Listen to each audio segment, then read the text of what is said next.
and we're very excited that we are having it here in the Story Center.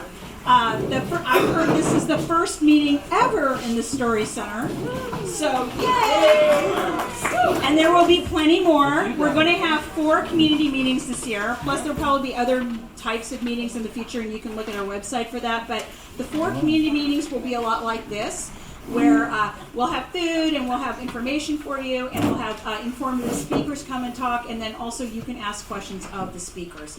And that's what's really special about being part of a neighborhood association, is that you get to ask questions that you're probably not going to always be able to ask some of your leaders in other situations, because they're focused on coming here and speaking directly to us in Land Park. So there's that. All right, so first I would like to welcome Kevin Smith-Fagan up to the front and to give you a little talk about what's going on with Fairytale Town. Yeah, thank you. Thanks, Chris. Oh, come on. That was so half-hearted. No, I just wanted really quickly to welcome everybody. This is a great occasion for us. This new Story Center building adds a whole nother dimension to the child's Fairytale Town experience, in addition to running around and sliding the slides and having a great time and outdoor healthy child development. We'll now have an indoor space where kids will come and become storytellers and do original art and dream up their own stories, act them out on the stage, and do all kinds of wonderful things to build their creative capacity. From the beginning, part of the bargain with building the Story Center, which was 6 years in the making, was that it would also be the home to Land Park Community Association. So we're really proud to partner with the LPCA and welcome to your new home, as well as the kids' new home. We're look forward to continuing to partner, and obviously Fairytale Town is an anchor here in Land Park and will be for a long time to come. And so if you have any questions, happy to reach out. If you want to know what is up next for us, we're going to be working on more play sets, new play sets in the park that introduce folk tales from other parts of the world. There are lots of cultures that are not yet represented in Fairytale Town that we would like to add, so that every child in our region, when they come to Fairytale Town, sees themselves reflected back. And we also are working on a lot more boring things, like more restrooms and better office space, which I won't bore you with. But I'm just really glad to be with you this evening, and it's great to have such a good turnout. So let's all continue to keep working together to make Land Park a wonderful place. Thanks for being here.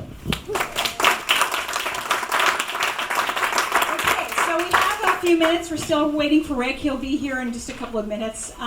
Would you ladies like to talk a little bit about events right now, or about our beautiful lawn signs and all the things? Yeah. Let's start off a little bit. Sure. Hi, everybody. Can you hear me okay? My name is Kelly Ramos. I am one of the newer board members elected to the LPCA, so nice to meet you all. I'll start by we're on the events committee, myself, Monica Kramer, and Liz Blucher. So we are putting together some really fun events for families and children coming up this year. So first we have our Easter, it's called Bunny on the Green. So it'll be an Easter event held at the golf course. We'll be having an Easter bonnet decorating contest and parade, which will be judged by some elected officials, including Jennings. And after that, we have our biking in the panhandle of the park. So Kramer is taking the lead on getting that planned. She is lead spin instructor at Cycle Life, so she's going to give our kids a workout, really tire them out for us. Thanks, Kramer. We're thinking of really good ways to engage the local bike shops within our community. Some ideas we threw out there were how to fix a flat tire. You can engage with the bike mechanics, and that's an applicable life skill that I don't think all of us have, and we all should have. So just some fun ideas out there. Okay, then I believe we are going to be hosting an Oktoberfest event. More details to come on that, but I think we all know that it involves some fun German culture and maybe some beer drinking. finally, we'll be hosting a Santa in a fire truck event. Kramer's husband is also a firefighter, so she's really coming in with a lot of gains for us. So we're really excited about all of these events coming up. Hopefully, we'll be able to put a few more fun things together just to get everybody back outside now that, you know, things seem pretty much back to normal. And I'd like to encourage everybody. I'm very proud of my handiwork. I ordered all of these signs from Signs by Tomorrow. They make good on their name. They were done in a jiffy, and we'd love to raise a little bit of money to put into the events budget and into other parts of the LPCA Community Association budget. So please buy a sign or just give a little donation. Thank you.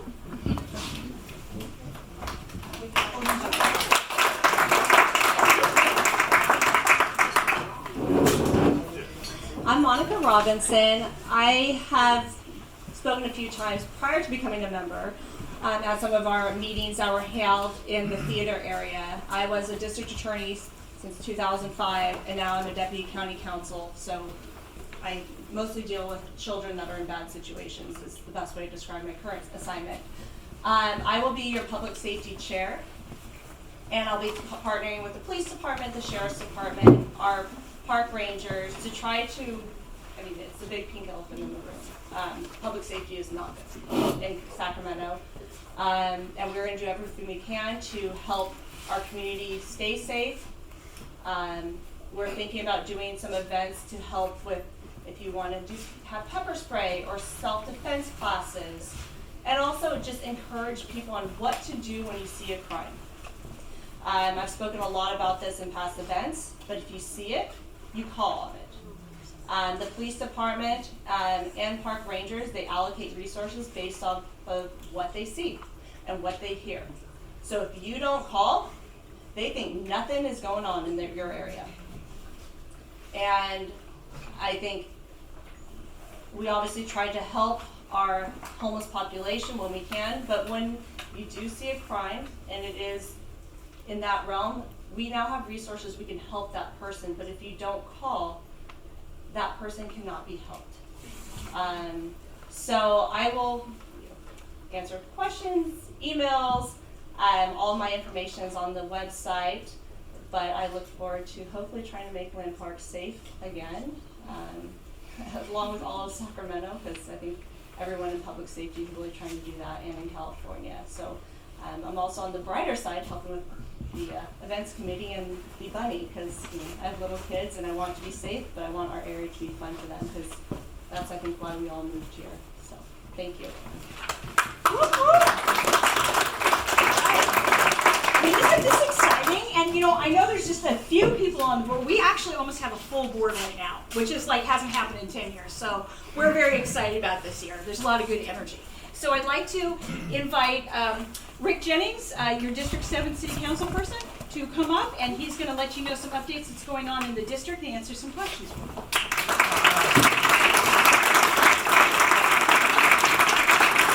So if I use my big booming voice, do I need this? No. Okay, good. So I really appreciate that. So I understand that I have 15 minutes with you tonight. I know you have a full agenda. And if 15 seconds, if 20 of you want to ask a question, that means my answers will probably be about 10-second answers. So it's not going to be enough time for us to get all the answers that you want tonight and about all the information I'm going to talk to you about. But Christina and I have agreed that at your meetings, I will be able to have time on your agenda every single meeting. And you meet quarterly, is that correct? Every single time, so I can come in and we can talk about some of the things that I'm going to talk about tonight. Okay, is that fair? Yes. So for those who don't know me, my name is Rick Jennings. Been a council member now. I'm in my 8th year. Been elected 3 times. I've got a new 4-year term that just got started. Before being a council member, I was on the school board for 12 years, working in Sac City Unified School District. So when you add all that math up, it's somewhere in the 20+ range as far as public service is concerned. And the one thing I know about myself is I'm committed to making a difference in the community and the place that I live. And that's the one thing you should all know about me. Like, I'm committed. I've got my staff here. I've got Henry Atkinson, who's my Director of Constituent Affairs. And I also have my Chief of Staff in the back, Dennis Rogers. Wave your hand, Dennis. Back in the office, probably still working late this time of night, is Diane Sewar, who is our administrative assistant. She's the person that makes all the appointments, takes all the phone calls, does all the work in the office, does a great job. So that's our team that we work with in order to really make a difference. So I've been married for 45 years this year. Congratulations. No, I'm happy about that. You clap for that. 2 kids, 6 grandkids. Family is really important to me. And my community is a strong second to my family. So I think what you'll know about me is I'm supposed to tell you about myself. I came to Sacramento in 1986. I drove up Land Park Drive. I saw 150, 200 kids out there getting ready to play baseball. I went over there and asked them what was going on. It was an opening day of baseball season. I asked them, could my kid get in? My son, get in. They said, is he here? I said, no, I'll go get him. So I went and got him, had to go to Big Five and get him some shoes and some pants. They had the shirt for him. And for 10 years, I had no clue that I was coaching in Land Park because I lived in Greenhaven Pocket. So I did find out a few years later, but I coached in Land Park for 10 years. One of the best experiences I've ever had in my life. I wanted to live in Land Park. I just couldn't afford the dollars for the houses. So all of you who live in Land Park, I'm jealous, right? I've always wanted to be a Land Park neighbor with you, but I consider myself a neighbor now because you're a part of District 7. So I consider all of us to be neighbors. So some of the things I just wanted to kind of talk to you about, some of the goals that I have, and I wrote these down because I want to be able to I want to talk for 5 minutes and I want to take like 10 minutes of questions. Okay? You okay with that? All right. So some of the goals I have for Land Park. I want to work in partnership with the neighborhood associations. I want to work in partnership. Okay? I put this down here and I want it to be ebonically incorrect. Me and my team will work with you. We will listen to your voice. We will understand what concerns you have and help to develop an action plan together in order to affect the change that we want to see. We will communicate with you on the progress. That's why the quarterly meetings are important. On the progress, the process, and the policies that we're changing in order to affect the change that we want to see. We will maintain and improve your quality of life. Y'all live good here in Land Park. This building that we're in right now, this is a great addition. We're gonna figure out what to do with the zoo. Once the zoo decides to move on to Elk Grove, we'll figure out what to do with that so it can benefit this community. We'll figure on that together. I don't have any ideas right now, but we'll figure on that together. We will address public safety issues, just like we have in Greenhaven Pocket, just like we have in other parts of my district. Traffic is moving too fast on certain streets. Amen. You know the streets that I'm talking about. And too often, we are the persons that are doing it. Too often, right? So we can't blame it on, they come in our neighborhood and they drive too fast. They can't do that. We have to take our own responsibility. But we will do a traffic study. We'll do whatever needs to be done in order to find out what needs to be done to slow down traffic. Public safety will always be number one with me. We will address those public safety issues proactively. And we will focus on infrastructure upgrades that need to happen in the regional park. And I thank all the volunteers that work so hard. Please give them a round of applause. They work so hard to do to that park what the city should be doing. They are a great partner. This is a part of their life. They've taken it on. Many of them are retired, and they take this on, and they do a great job. I've been out there with them and volunteered my time. But we will increase the amount of dollars that's devoted to infrastructure so that we can do the things that need to be done.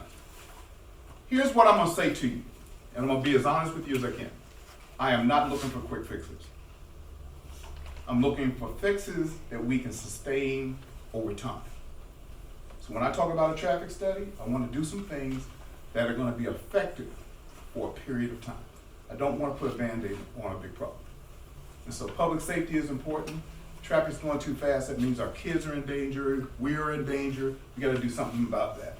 So those are the goals that I have. Infrastructure, safety, quality of life, and working in partnership with you, making sure that communication is number one. So I'm going to stop there because I've given you everything I can give you in the 5 minutes I got. Okay? So now I'll just take a few questions from you if you'd like. Yes, ma'am. Please state your name for me so I can try to remember it. Lynn Belcher, Uh-huh. can you help us get a signal on Sutterville so people aren't endangering young and old people at Sutterville near the golf course? Sutterville in need? So, And there's another place near Hollywood Hardware where some people have already been killed. okay. So when we do the traffic study will help us to determine whether it's a stop sign, a stop light, or other forms of traffic intervention. And it'll tell us what's going to do best. It'll also tell us where the hot spots are. Like you mentioned, too many accidents are happening there. So we're going to do this traffic study. That's my commitment to you. Because I can't. I already know I'm way too late. I already know. But Dennis has given you his card, and we're going to make sure it gets done. So I just got to be your council member, by the way. I mean, no, I am so happy. I have wanted to be a part of this district this area for a long time. So I just got here, and I'm not going to use that as an excuse. I want to move as fast as you want me to move.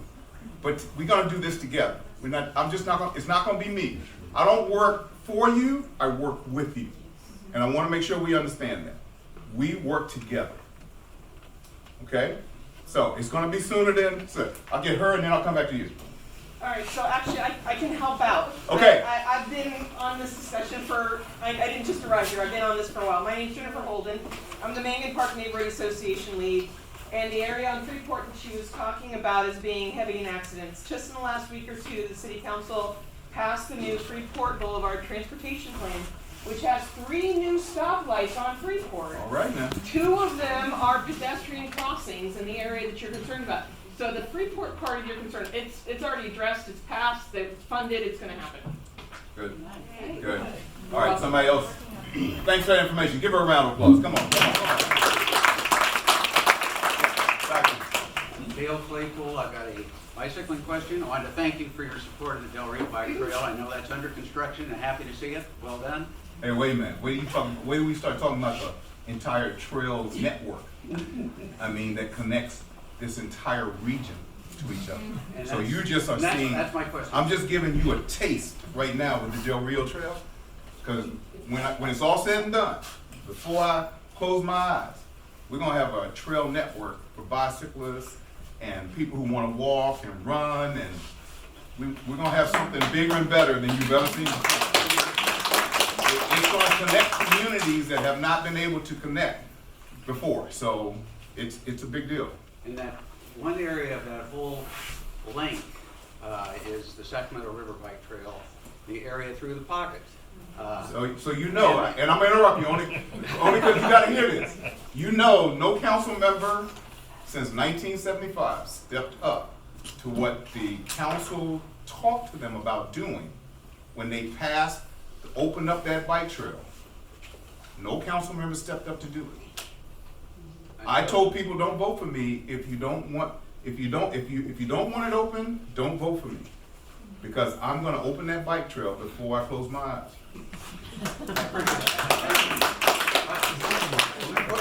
Go ahead. Was that I heard and read that it's only going to be things are pretty well straightened out. It's only going to be another year or 2 and will be under construction. Read something recently, it's going to be at least another 3 to 5 years. It's going to the federal government to get a loan and all that, which I understand. But could you just let us know roughly where you think it is? Dennis. Yeah. Give them the short narrative on the bike trail and how much time it's going to take for that thing opens up. Approximately 4 years. There's two issues. One, we're going through the process of design, environmental clearance, permitting from the state and the federal government, and then you have to go through all of that in sequence. Then after you're done with that, then you can move forward and you can start looking at acquisitions. And so there's approximately 80 parcels along the alignment that have to be acquired over time. And then once that's all done, then you can move to construction.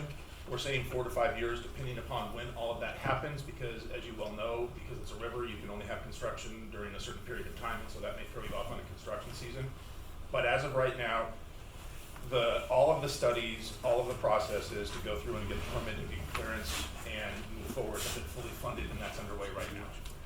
There's an application in front of SACOG right now to get the second half of the funding to be able to do all of the acquisitions that we have heard favorable things about. We don't know exactly what's going to happen, but we anticipate having everything done and approvals done and funding being able to be done by the time all the construction is completed that the Army Corps is doing right now to protect the levees, and then we can go through a construction process of putting the tarmac down, going through the alignments on the various access points and the signage, and then putting together, which is equally important to Rick, a public safety plan for those people that live along the alignment so that they feel safe in their homes. Thank you. Okay, good? You good? Thank you. All right, so hold us to that now. Like I said, I just got elected to another 4-year term. There's no promise I'll get reelected again. So this is one of the reasons I ran for a 3rd term. Is I had not fulfilled the promise. I made 2 promises. One would be the Golden One Arena, and the second one would be the bike trail. And so the arena is up and doing well. Lighting that beam is becoming a habit. Right? But the bike trail is still, and the trail network is still in progress. We still got some work to do because some of our neighbors aren't interested in having it. So we have to respect that. We have to. Okay, who's next? All the way in the back. I'm Olivia Acker, Land Park. I, like you, always wanted to live in Land Park. I do live in Land Park and have for a long, long time. And now when I want to go downtown, I either have to walk really fast or ride my bike as fast as possible to get past the danger zone that I feel that the homeless camps are next to the freeway. We were promised. There's a building, I saw it built, and I was so relieved, right there under the freeway at the end of Broadway, that was gonna alleviate everything that the city seems to be doing, seems to be, okay, we'll get rid of this block, and then everyone there moves to the next block. I feel for them, but we were kind of promised that this was gonna be worked on. What's going on with it? I'm not gonna give up walking and biking, but I won't do it at night now. We used to go downtown for dinner all the time on walking and biking. Can't do it, cannot do it. It looks, messed up. Well, I'm not going to make any promises to you on the homeless situation. I think we all know the magnitude of the problem that we haven't seen before in our lifetime. We're seeing it now, more homeless than we've ever seen before. I'm not going to make you those same kind of promises because you're absolutely right. As soon as we move them from one place or clean that place up, they move somewhere else. And it becomes very hard with the laws that are in place right now. If we don't have a place for them to move, then we cannot force them to move. And so those become very hard, but in time, we're gonna figure this out. And I ask for your patience and I ask for your time to try to help us to get to this. Jennings, you got a point? Yeah, just one thing, the new city-county agreement has a prioritization for certain areas, and one of the top priorities is the WX corridor, including Broadway, to clean that out, bring the resources necessary. And so the city's beginning to work with the county and the state to try and figure out how to be able to take that, and that's gonna be one of the top priorities under the new agreement.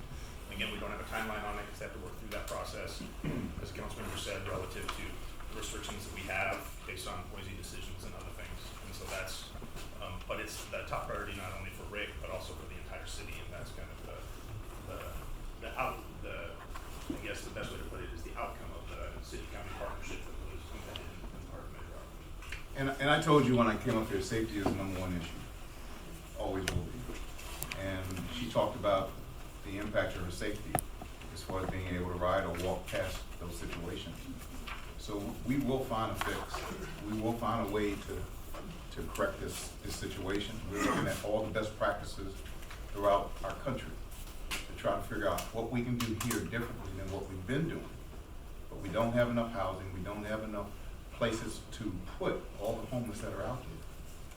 And so we've got to try to figure out a new strategy. You know, we get acreage in South Sacramento that we want to do something like a youth facility, and all of a sudden that conversation becomes a place that you put the homeless.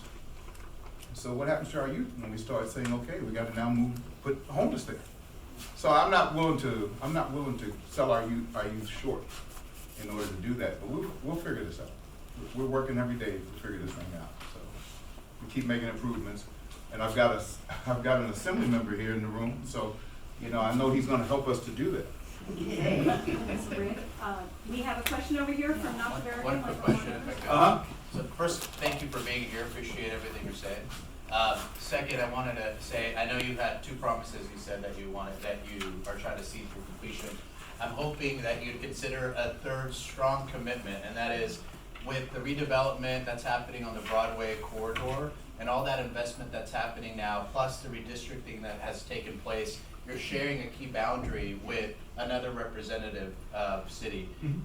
And I'm concerned, and I want to make sure that that project is done responsibly, but also that Land Park sees the necessary impact fees and proper funding for our regional park that's going to necessarily have a higher level of usage and impacts from all the redevelopment that's happening there. So I just want to make sure that, and I think you're the guy, that you're committed to negotiating passionately for us in this district when we have to share and work collegially across the lines on your front.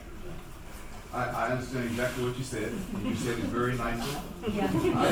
I could not have said it better, so I applaud you for being professional in your conversation. I have a great working relationship with all of my colleagues on the council. I have no question in my mind my ability to work with them in order to improve the quality of life for all the residents in the city of Sacramento. I have no doubt in my mind that we can do this. So my commitment to you is that we will make that happen. I can't add it to my 3rd promise, but we will make it happen, that we work together in order to, in fact, change the news. Okay? Questions? Yes? I'm wondering, can we fix the lights at 21st and, what is that, like the train lights, like so that both sides can be going at the same time versus wait, so that it backs all the way up past the high school, which is a high risk for kids trying to get out of school. Okay. They should be going at the same time. I get, because I've talked to the people in charge of this in the past, that you have to maybe sometimes there's 2 cars that might make a left, but can't that be a quick turn and then go back and let both go? We'd have much better flow on 21st. So what you just did, I want everybody to do. If you have issues that you know about that are affecting our quality of life, affecting our kids, I want you to talk to us and tell us about those things. Because that's the first time I've heard that. That's the first time I've heard that, and we need to hear those things. If you can, are you still going around having everybody, giving information on how to contact our office? Hey, Rick, you can take maybe one more question. Okay. But anyway, I want to hear from you. I want to hear what the issues are so that we can work on those issues together. I think this is my last question. Thank you, Mr. Jennings. You can call me Rick. Most of my friends. So, I don't play that game. I don't. Seriously, my name is Rick. I don't want to be just counsel. I don't like that. I mean, I appreciate it out of respect. I do, but I want to be among the people. I want somebody to look at me the same way I look at them, straight in the eye. And in that regard, there are a few of us here from the South Land Park Neighborhood Association. Uh-huh. Our borders overlap with Land Park's boundaries as well for the association, and we would like to, from the South Land Park perspective, thank you for your votes on the Del Rio Trail, the Freeport Boulevard, the river access, and thank you so much. And we look forward to working with you, and we look forward to you attending our board meetings and your staff as well. So thank you so much for what you do. Thank you. Yeah, give him a round of applause. Come on. So Henry Atkinson is my director of constituent affairs. So make sure you're talking to him so he knows when those meetings are. If I'm not there, someone from my staff will be there. We love coming out to the association meetings. We thank everybody who sits on a neighborhood association and for their involvement in making their community better. We thank you for that. It's a part of what all of us should be doing. But some people say, somebody should have done it, anybody could have done it, but I'm not going to do it. For those of you who are doing it, I can't thank you enough for your service. Because it takes a lot to run your family, go to work every day, try to get home, get some food, and then come to one of these meetings, right? It takes a lot to do that, but it's our responsibility.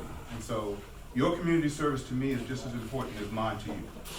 So I said last question, but you're going to absolutely be the last one. This wasn't a question either, it was a comment. So Okay, all right, you got a comment too? I have a comment. All right. I just want to, Rick, thank you for all the years that you have been on city council, for supporting public safety, and for always supporting our local Sacramento Police Department.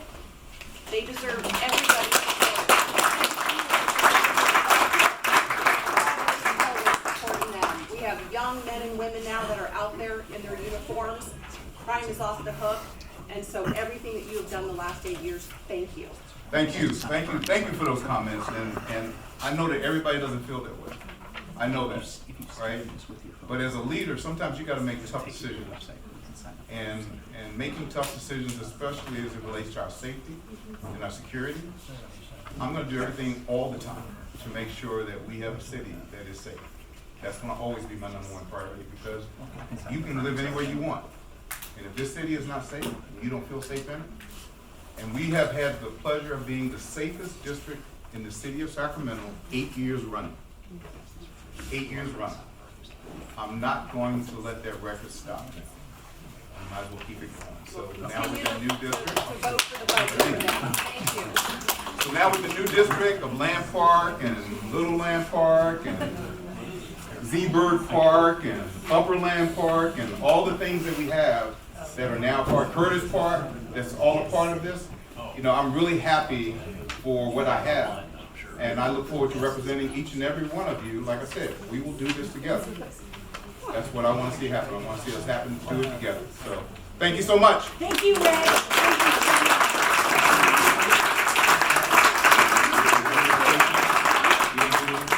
Oh, I have to, I'm doing Ray first. Okay, got it. Okay, so, since we're talking about public safety, and the acoustics are so good in here, I guess I don't have to use the mic either. So, Greg Galliano, can you please come up and give everybody an update on what's going on with SAC PD? And he'll also be able to answer some questions for you. So can I say this before he talks? I called Greg. Greg called me back in 2 minutes. Right? 2 minutes. I called Greg again. This time it only took him 45 seconds to call me back. Whenever I call Greg, Greg is always responsive. Always. And so I just want to let you know in front of your peers and let you know in front of him. This is a good man. He does a great job, and I love the fact that you're so responsive to all of us, not just me. Thank you, sir. Thank you. Yep. All right.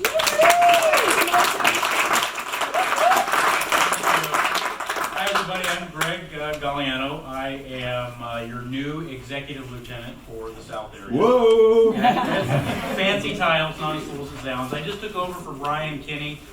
He was the lieutenant before me, so you may have interacted with him, and that's the position I have. So all geographic responsibility for crime reduction, crime strategies, and policing in your area.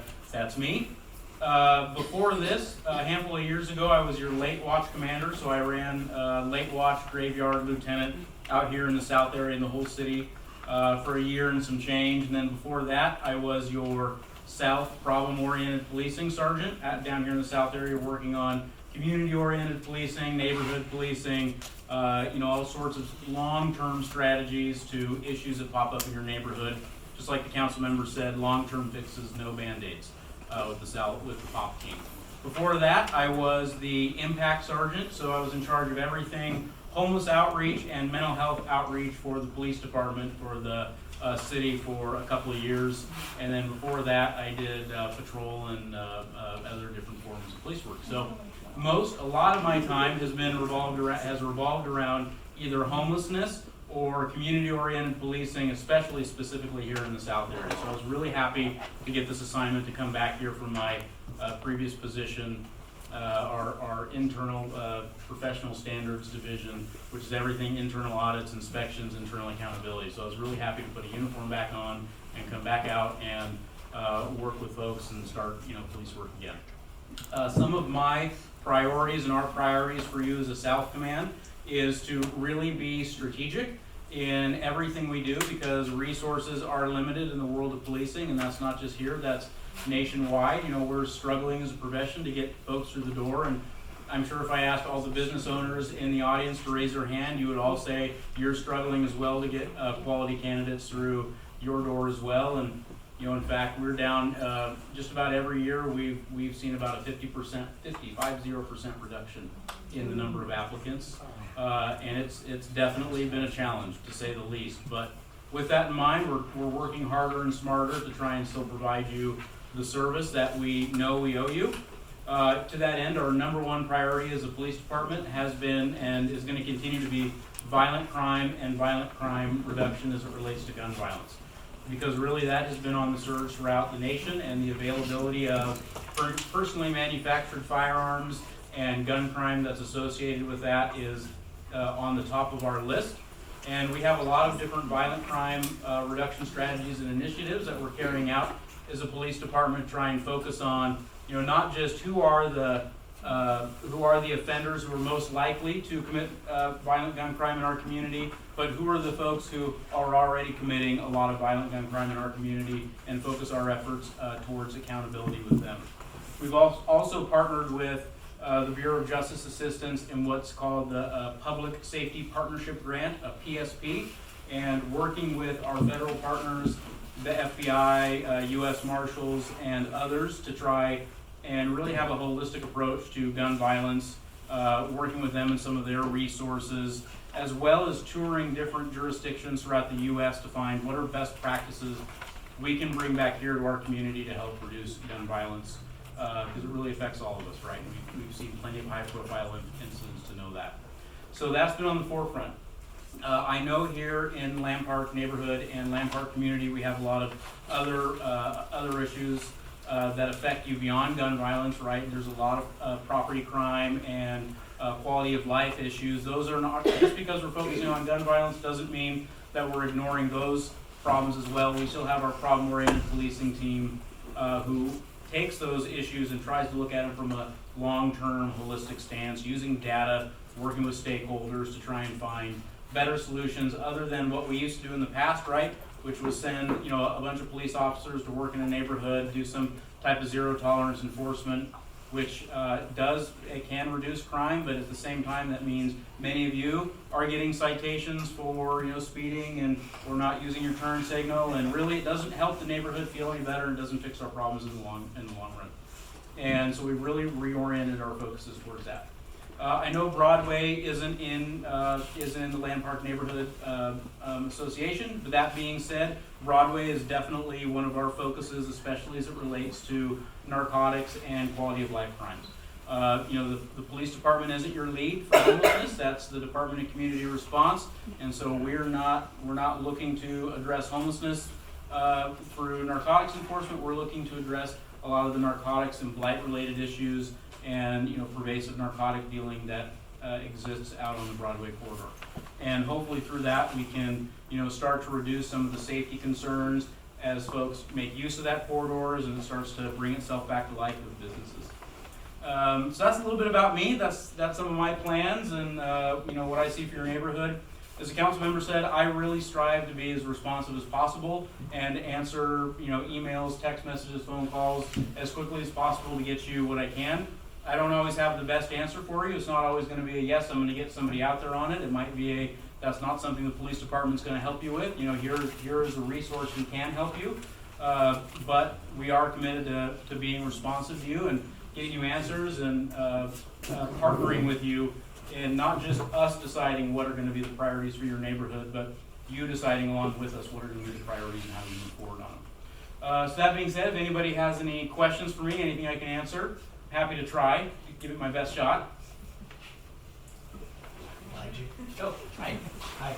Can you explain a little bit more about what you just mentioned about the difference between what the police department's doing and the outreach, community outreach? Department of Community Response. Yeah, so the Broadway corridor. So you mentioned the drugs, and then so what's the difference between us? Yeah. What are we both focus on? So the Department of Community Response, their main focus is to work with our homeless population to try and find them avenues out of homelessness.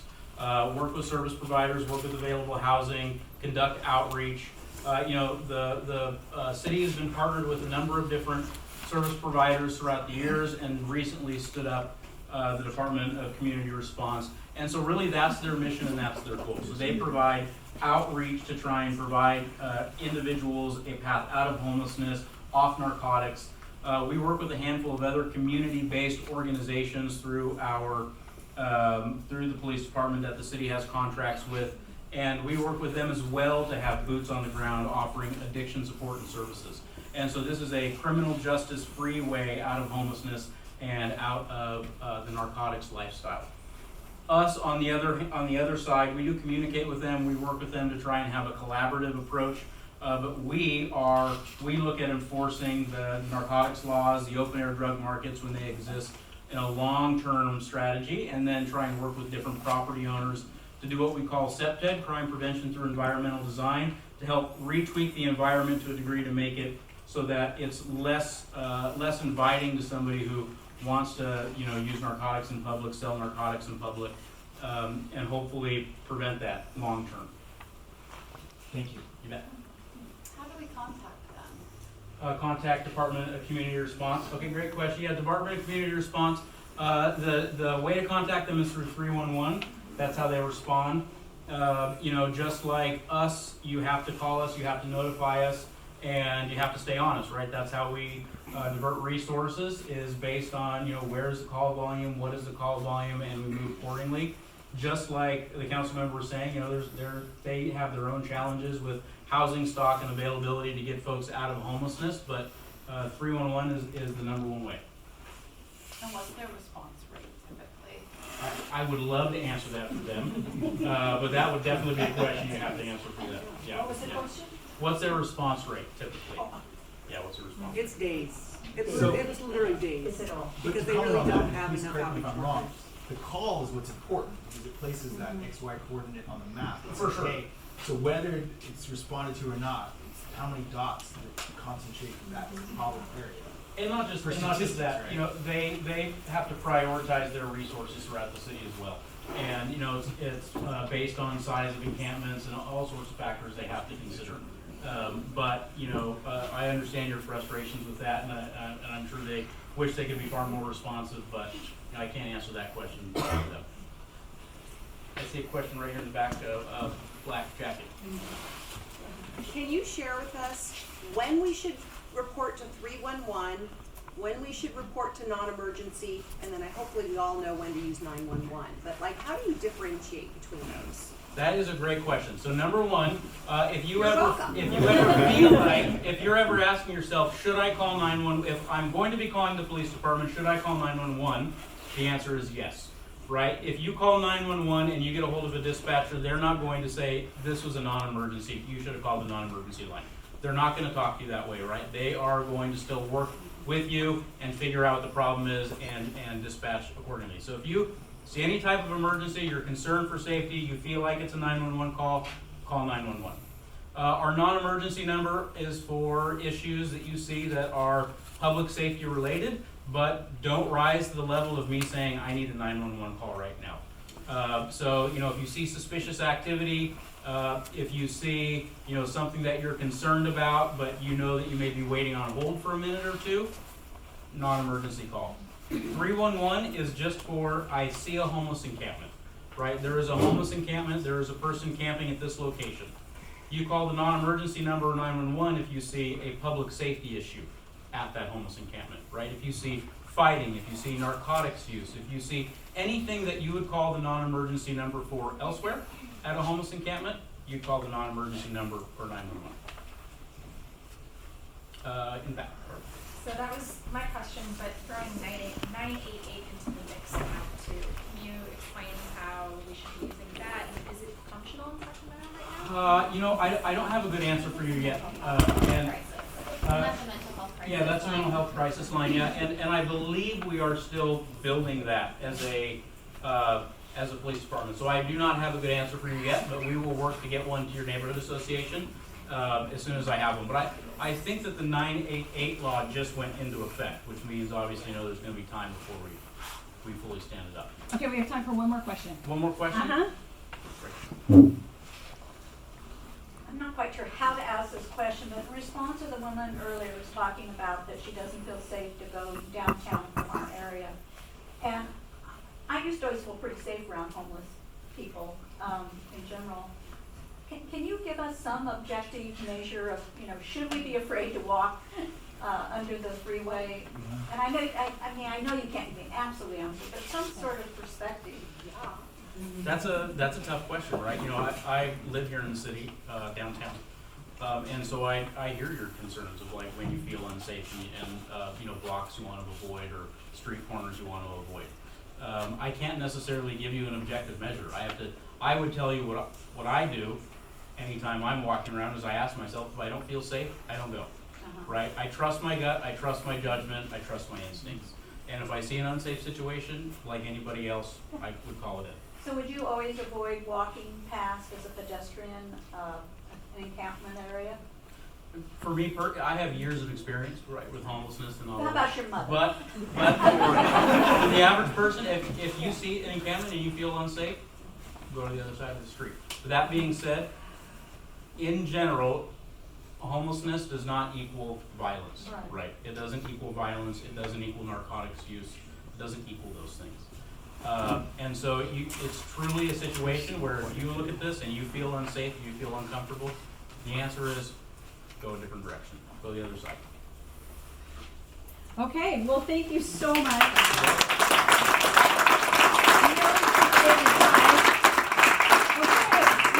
Our Assembly Member Kevin McCarty, and are you ready, Mr. Kevin? Okay.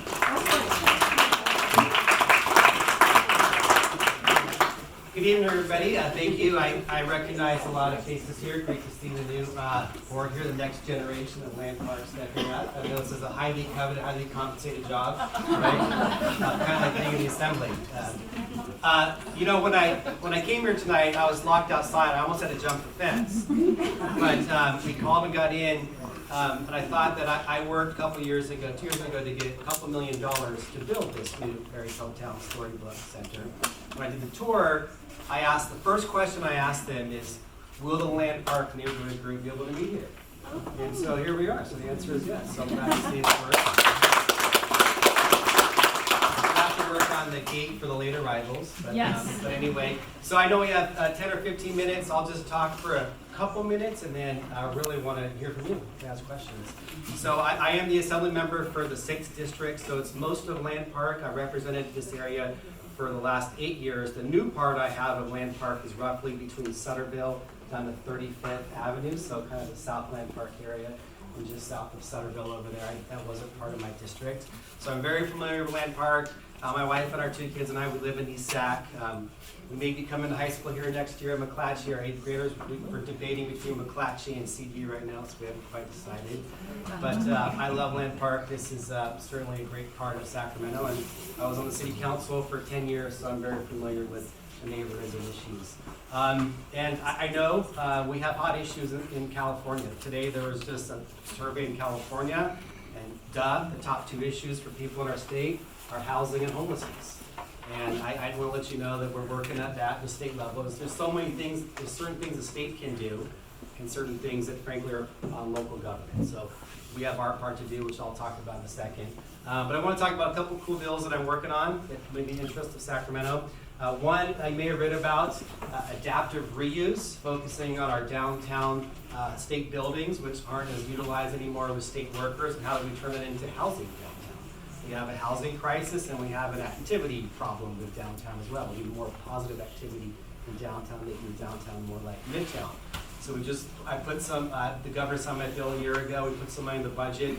So we have an RFP out right now looking at the former EDD building on Capitol on like 7th to turn it into, you know, a few hundred apartment units for downtown. So excited about that on my bills going forward. And then anybody here with teenagers and knows the issue with personal finance knows that it's an issue. Not always kids don't know the difference between a debit card and a credit card and those type of things. So I have a bill I just introduced. I think it's a great idea. It says that all high school kids should have to have personal finance before they graduate from high school. Yes. Use that. So that's a couple of my bills that I'm working on. We just started the legislative session, and we're just getting going in earnest. We're starting our hearings and so forth next few weeks. So I'm on the budget committee. I chair the budget committee overseeing education funding from little kids to K-12 to higher ed. But I also serve on the overall budget committee, and we had a big hearing last week on homelessness. And I'll give you my perspective on what's happening with the state, what we can do. So the state really, we can lower barriers, make it easier for places to be built.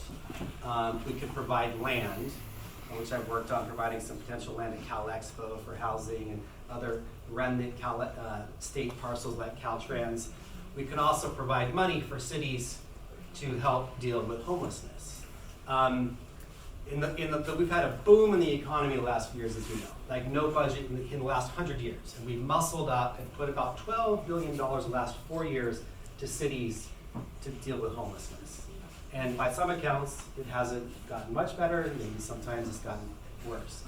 I'm in the scenario now that we need to focus on absolute triage, because if you look at the math, it just doesn't pencil out to build this permanent supportive housing for everybody. We have 175,000 homeless in California.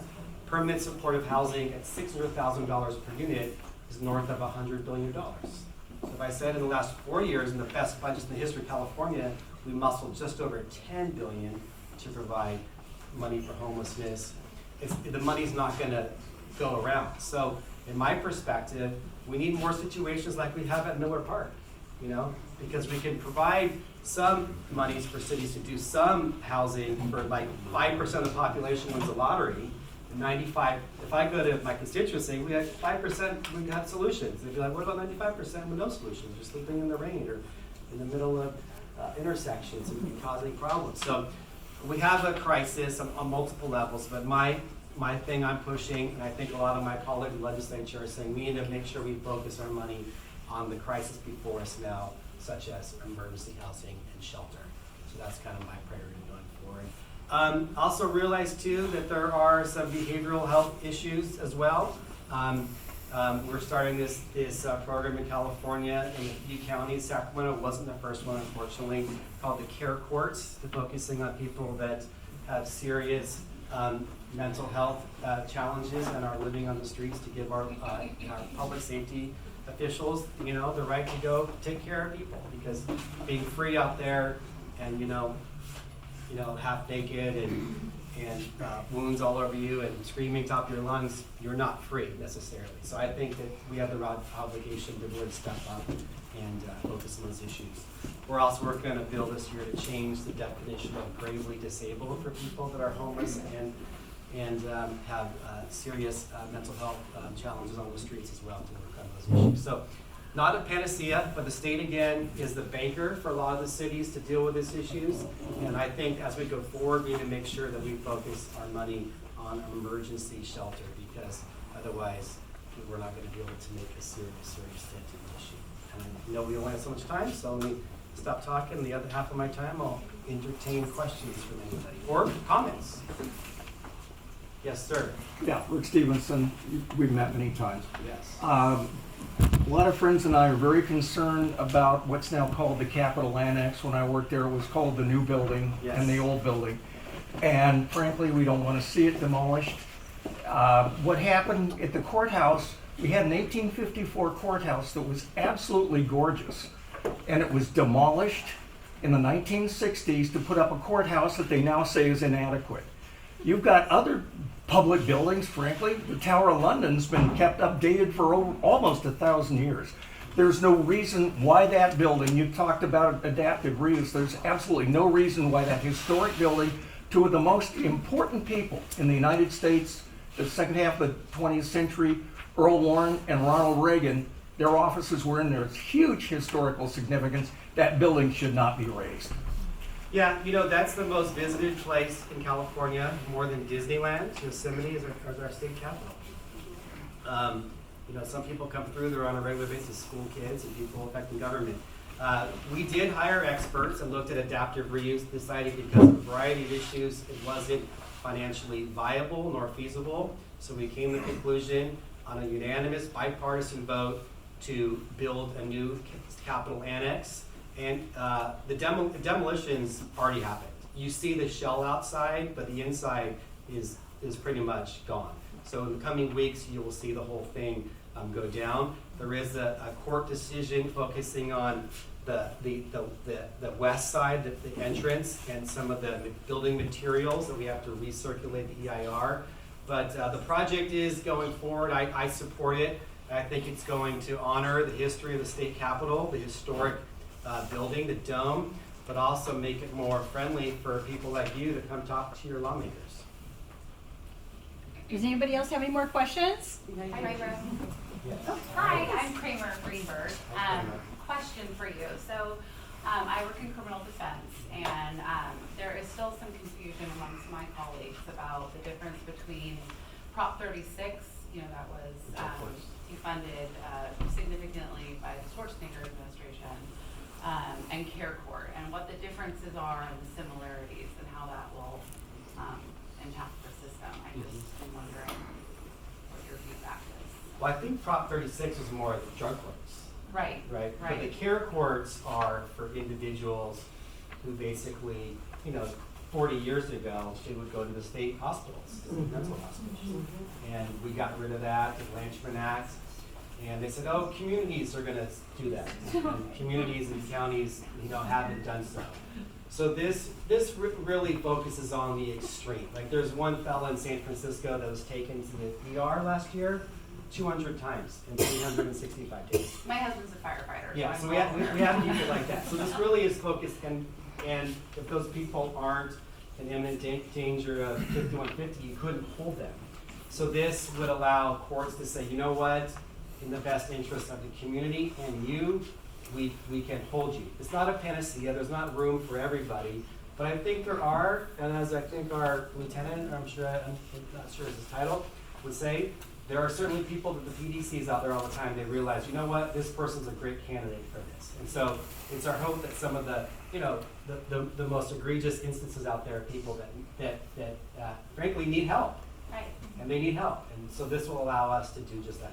It's not going to happen right away.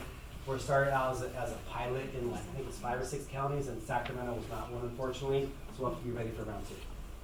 I could piggyback from county council's perspective. We do have we're working with the other counties that are doing the care court. So county council, essentially we would be the ones that would run this eventual care court. So we are revving up on how we are going to work with the conservatorships, taking over essentially someone's health, well-being, contractual rights comes within county councils. We are currently working with the assembly, state county officials to figure out how to make this court work. So I mean, not to like interrupt, but I do think there is big potential here. And it is going to be a court ran similar to Prop 36, which I used to work in, but it's going to be the mental health side, and that's county and city based. So would the Department of Community Response then refer people to care court, or how would that? I don't think it hasn't been decided yet, but probably community response, probably police out there who are on the streets to see people, social workers. But that's why we're doing it in 5 counties throughout California to try it out and kind of move forward. But, so we need something, because the status quo is just not working. Yes, sir.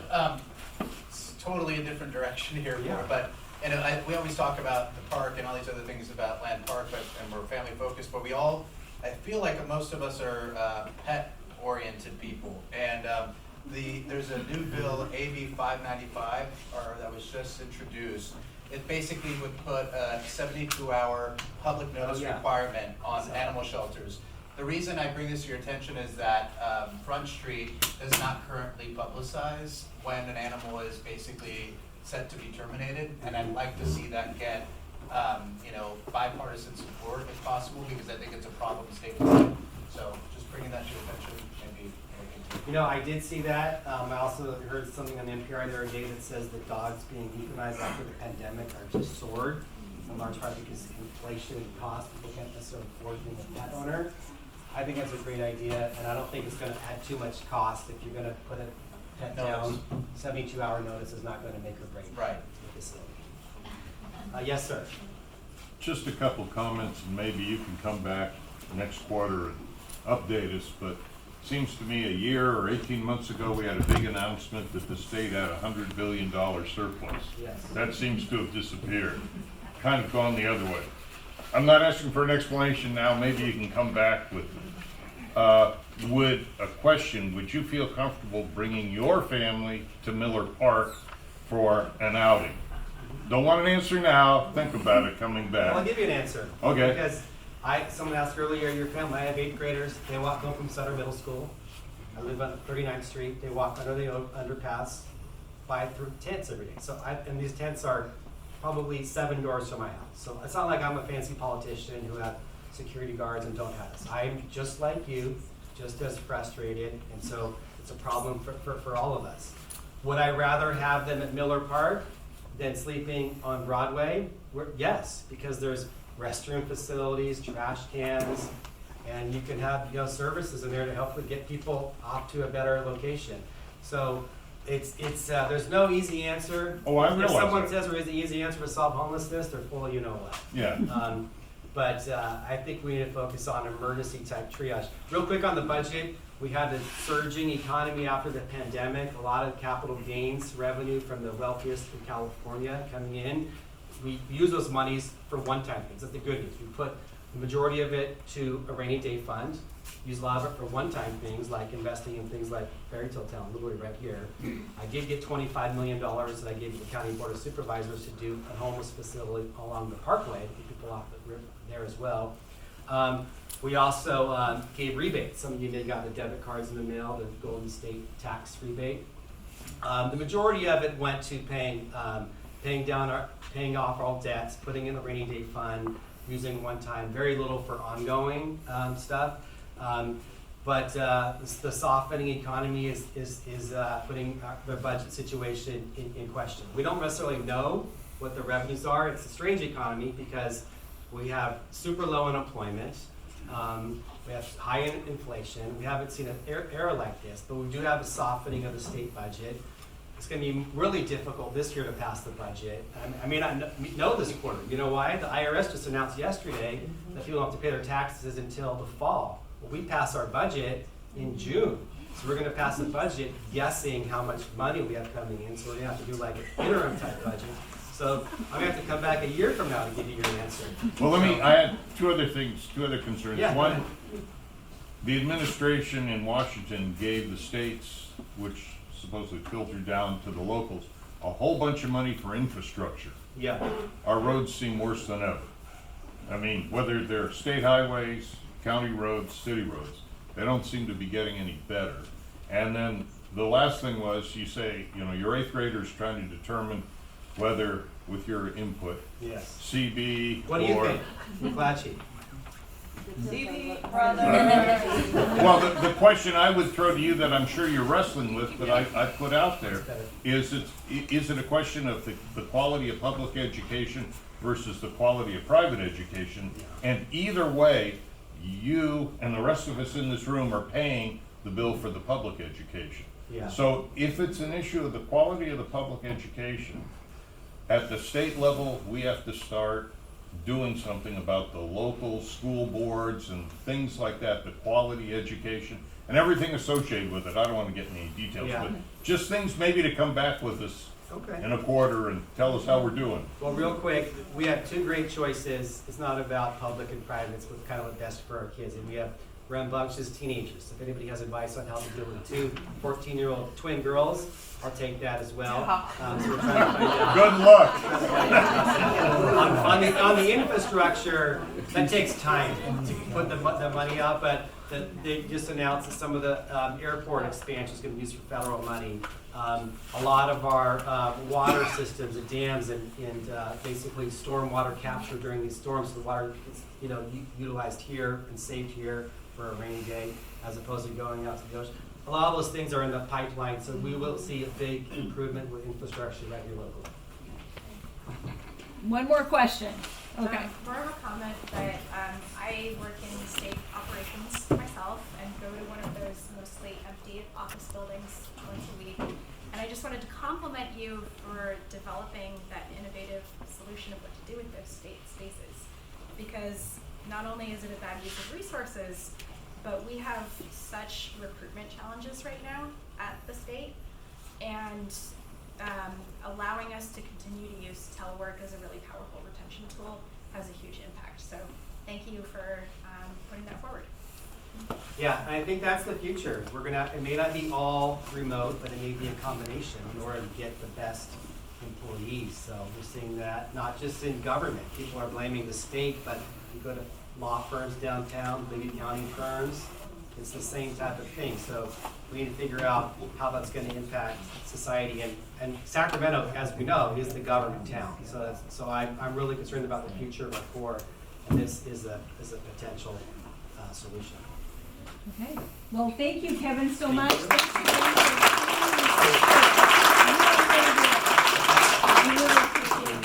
We really do. So, I just wanted to say that like I said earlier, we have a very exciting year ahead of the LPCA, and we're really excited to have such a great board. And I would like the board, everybody, to stand up and say their name, wave your arm hand, and let's start over here. Anthony Reyes. Kramer, Greenberg, Stanfield, Kelly Ramos. Monica Robinson. Ignacio Berrigan, but I go by Nacho. Roman Eberselli.